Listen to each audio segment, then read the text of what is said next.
Lights come on inside of the house. It was a sign his daughter had made it home safe. He had no idea he had just seen her for the last time.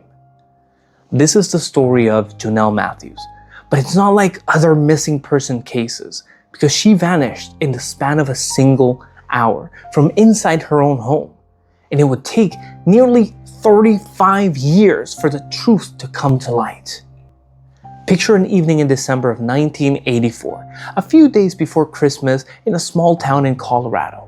Snow covered the rooftops. A 12-year-old girl had just finished singing in her school choir concert. She was dropped off at home, stepped inside, and turned on the lights. An hour later, her father came home. But the house was empty.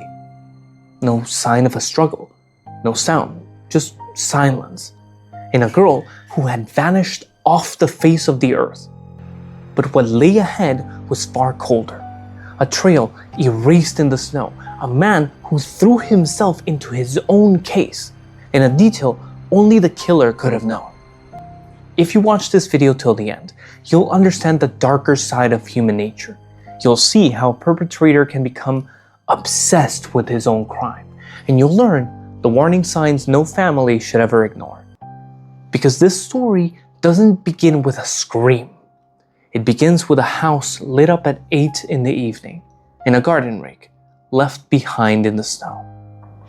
A father sat in his car waiting until he saw the lights come on inside of the house.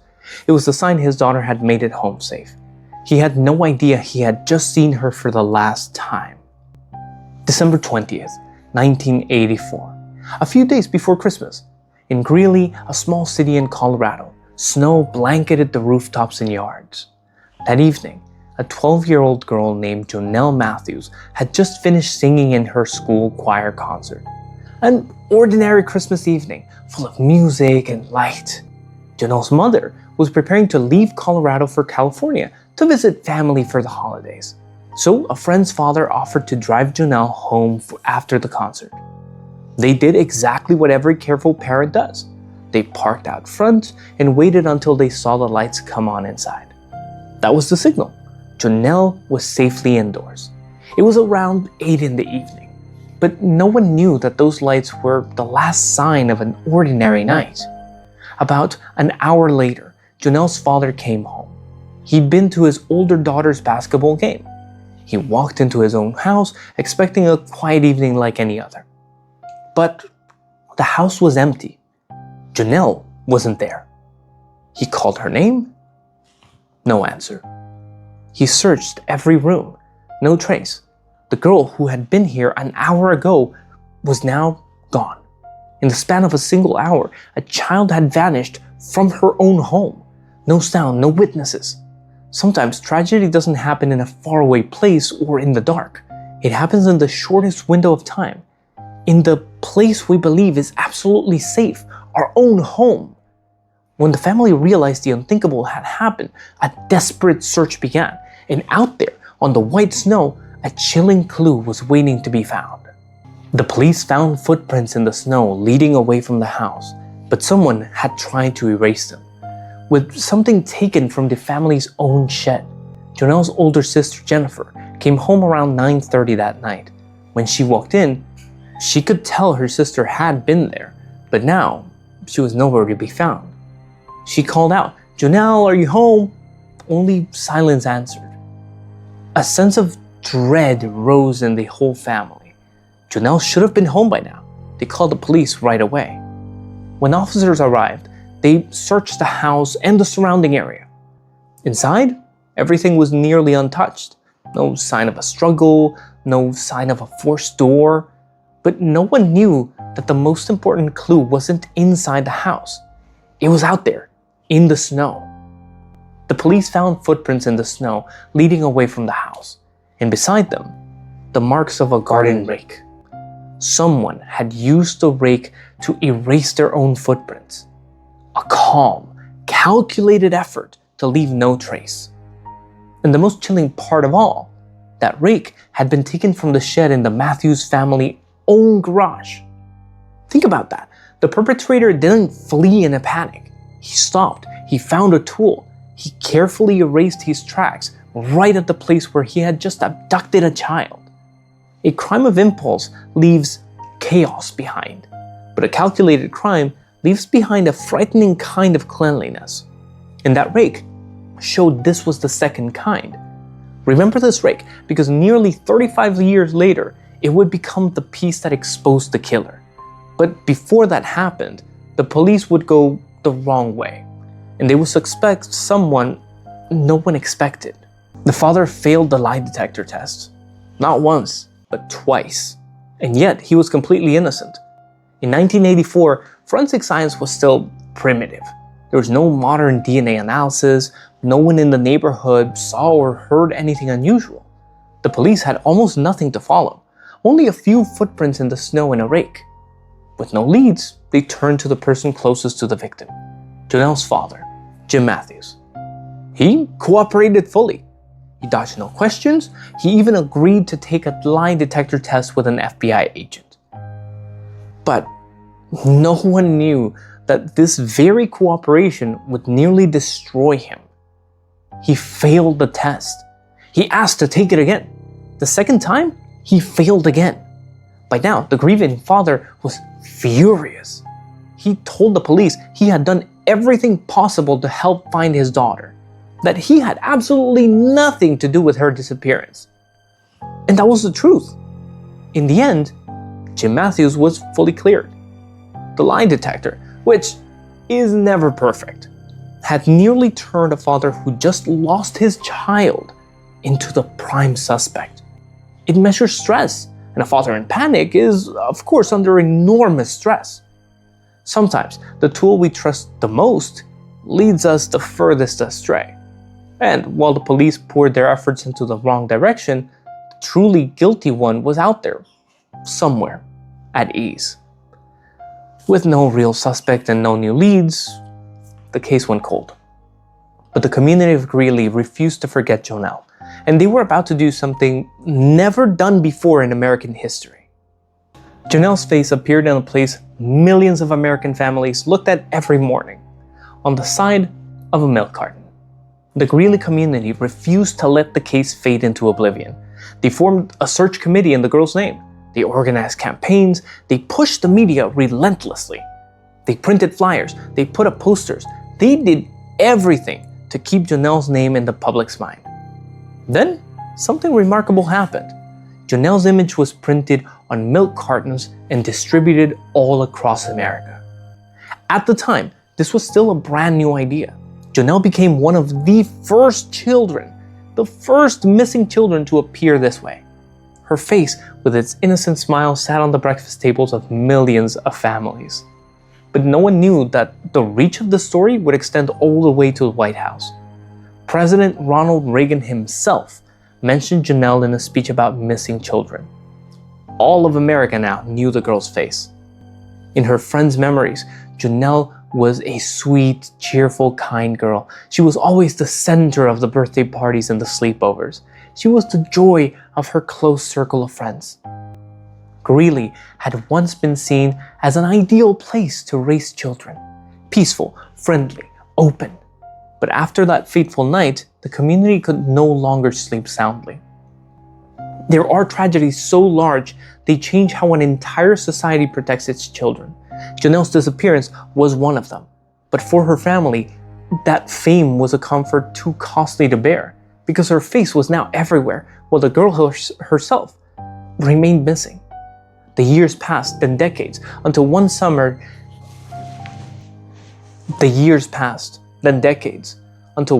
day in 2019, a crew of workers accidentally dug into the thing that changed everything. For nearly 35 years, no one knew where Jonelle was. Then an excavator dug straight into the truth. July 2019, in a remote stretch of land in Weld County, not far from Greeley, a crew of workers was laying an oil and gas pipeline. It was ordinary work in rural Colorado. Dig the earth, lay the pipe, fill it back in, until the blade struck something that shouldn't have been there. In the ground, they found human remains, along with a few scraps of clothing decayed with time. Work stopped immediately. The police were called at once. The area was sealed off. But no one knew that this accidental discovery was about to close a mystery nearly 4 decades old.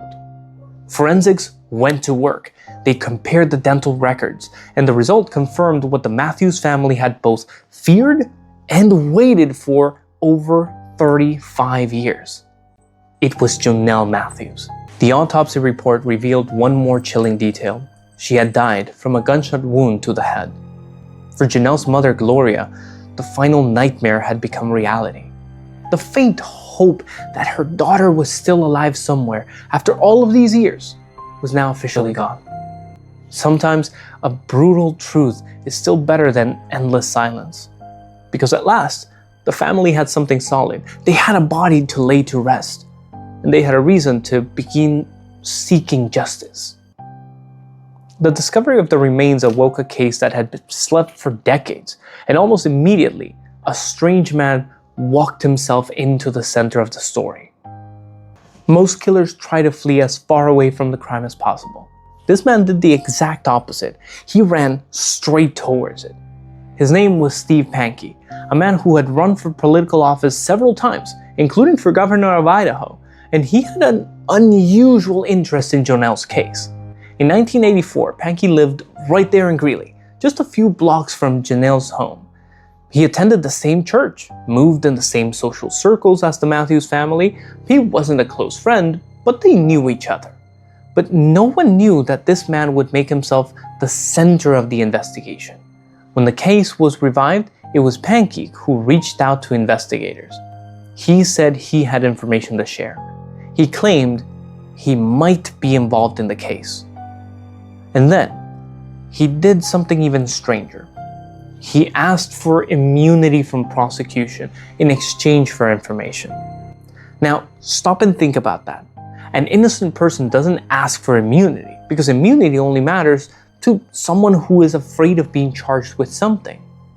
When the police searched his house in Idaho, the news spread fast. Not because the police announced it, but because Pankey himself spoke up. He talked to any reporter who would listen. There's a strange psychology in some perpetrators. They can't pull away from their crime. The attention, however dangerous, pulls at them more than safety ever could. As if being known is the most important thing of all. The police began digging into the man Steve Pankey, and what they found was a chain of bizarre behavior stretching back decades. For 30 years, a man couldn't stop talking about a girl he supposedly never knew. After Jonelle vanished, the Pankey family left Greeley. They moved through several different states before settling in Idaho in the late 1980s. But wherever he moved, Pankey couldn't stop thinking about Jonelle. He once called a former neighbor just to ask whether Jonelle's case had been solved. The answer was no. He brought up the girl obsessively, year after year. But no one knew that this obsession was about to be put down in black and white. In 1999, after being convicted of a disturbance, Pankey wrote a letter to the Supreme Court. In it, he made a statement that sends a chill through anyone who reads it. He wrote that if he revealed the location of Jonelle's body, he might face the death penalty. Now, listen to that line again, slowly. In 1999, no one had found Jonelle's body. The whole world still thought she might be alive somewhere.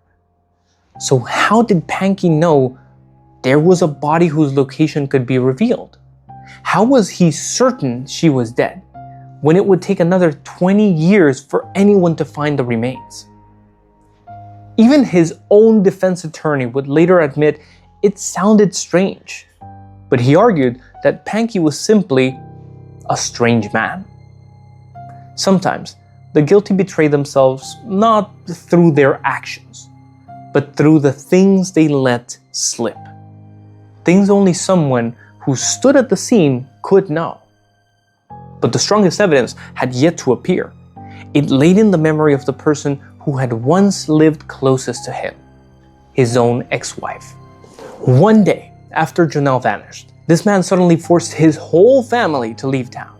and on the drive, he did something he had forbidden for an entire year. Pankey's ex-wife, Angela, took the witness stand at the trial. She described what happened on December 21st, 1984, just one day after Jonelle disappeared. That day, Pankey suddenly came home. He told the whole family to pack their things immediately. They would leave early the next morning for another city to spend Christmas. That alone was a baffling rush. But what Angela said next was far stranger. For an entire year before that, Pankey had banned all media in the house. No music, no radio, no newspapers. He controlled every source of information the family could access. But no one knew that, suddenly, this controlling man would become obsessed with the news. On the drive, Pankey forced his wife to turn on the car radio. He made her scan from station to station, all to find news about Jonelle's disappearance. They spent hours doing just that. When they returned to Greeley, he didn't drive straight home. He went to the grocery store. He bought up every newspaper from that day. Then he made his wife read out loud every line that mentioned Jonelle. A man who was normally indifferent and controlling, suddenly obsessed to the point of frenzy with a missing persons case. That sudden change, to anyone paying attention, was a signal impossible to ignore. But Angela's testimony held one more detail, a detail that tied Pankey directly to the scene, and it had everything to do with the rake. There was a detail about the case the police kept secret for decades. Only the killer could have known it. And one day, Steve Pankey let it slip. Remember the rake. The night Jonelle vanished, there were footprints on the snow, leading away from the house, and someone had used the garden rake to erase them. This was information the police never released to the public. They deliberately kept it secret because in an investigation, certain details are held back to verify statements later. Only 3 parties knew about that rake: the police, the Matthews family, and the one who committed the crime. But no one knew that this very secret was about to expose Pankey. Angela testified that years earlier, she had found a crumpled note in the trash, and it was written in Pankey's own handwriting. On it, he had written something about the snow outside the Matthews house being raked. And then, in 2019, in a conversation with an investigator, Pankey once again brought up the rake himself. Think about this carefully. How did Pankey know about the rake? About the tracks being erased if he wasn't there that night? Information that had never been made public, sitting in the head of a man supposedly unconnected to it all. This is considered the single strongest piece, tying Pankey directly to the crime scene. In many cases, a perpetrator tries to seem like he knows a lot, to get attention, to feel important, but sometimes that very bragging becomes the noose he ties around his own neck.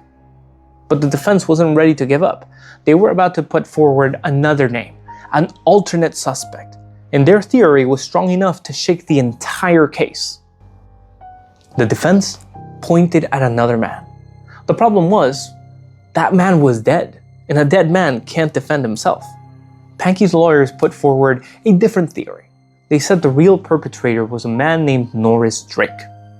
Their argument carried its own weight. Drake's mother and sister lived directly across from the Matthews home, and on that very night Jonelle vanished, Drake was at his mother's home. They pointed out there was no sign of forced entry in the Matthews house, which meant Jonelle may have willingly opened the door to someone she recognized. A neighbor, for instance. But no one could know the truth for certain because of one major obstacle. Drake's ex-girlfriend had testified that he expressed an unusual interest in girls who had just entered puberty, exactly Jonelle's age when she vanished. But Norris Drake had died in 2007. He couldn't be charged. He couldn't be brought to trial. He couldn't be cross-examined. The theory about Drake planted a seed of reasonable doubt, and it was strong enough to affect the first trial. In late 2021, Steve Pankey's trial ended in a deadlock. The jury convicted him of false reporting to authorities, but on the murder and kidnapping charges, they could not reach a unanimous verdict. The judge was forced to declare a mistrial, and as of that moment, no one had been convicted of killing Jonelle Matthews. Justice sometimes doesn't come on the first attempt. For the Matthews family, having no definitive answer was the worst of all. It exhausted them. It broke their hearts. But the prosecution didn't give up. They still firmly believed Pankey was guilty, and they decided to bring the case to trial again one final time. After nearly 4 decades, a jury finally spoke the word the Matthews family had waited for almost their entire lives. In 2022, the second trial took place. This time, the prosecution laid out the entire chain of evidence again. No gun, no witnesses. This was a case built almost entirely on circumstantial evidence. But that chain was thick. Decades of obsessive behavior, the 1999 letter referencing a body no one had found, the ex-wife's testimony, and above all, the detail about the rake. Pankey himself had once sat on the witness stand for hours, but his answers were rambling, contradictory, and at times meaningless. At one point, he said he had only made things up to seem important, to be connected to the case. His own lawyer at times thought his client had a mental illness, but the prosecution didn't believe that. They argued Pankey was not deranged at all. He was simply a master manipulator. On October 31st, 2022, the jury delivered its final verdict. Steve Pankey was guilty. Guilty of felony murder, guilty of second-degree kidnapping, and guilty of false reporting to authorities. He was sentenced to a life in prison, with the possibility of parole after 20 years. The jury found him not guilty of premeditated first-degree murder, but after 38 years, there was finally a verdict for Jonelle's death. At the sentencing, Pankey still insisted he was innocent, but Jonelle's father, Jim, said one thing to him, that the gates of heaven could still open if he would only confess. A father, even facing the man who killed his daughter, still tried to offer him a path. Don't let the killer's name be what you remember the most about the story. Remember Jonelle Matthews, a 12-year-old girl who had just finished singing in a Christmas choir. A face that once appeared on millions of milk cartons across an entire nation. Her case reminds us of something cold, but also full of hope. That justice can come very late. Sometimes it takes nearly 4 decades, but for those who refuse to forget, justice can still find its way back. So what do you think about this case? About a truth that took 38 years to surface? Leave your thoughts in the comments below. If you think Jonelle's story deserves to be remembered, leave a like and subscribe so you don't miss the next story.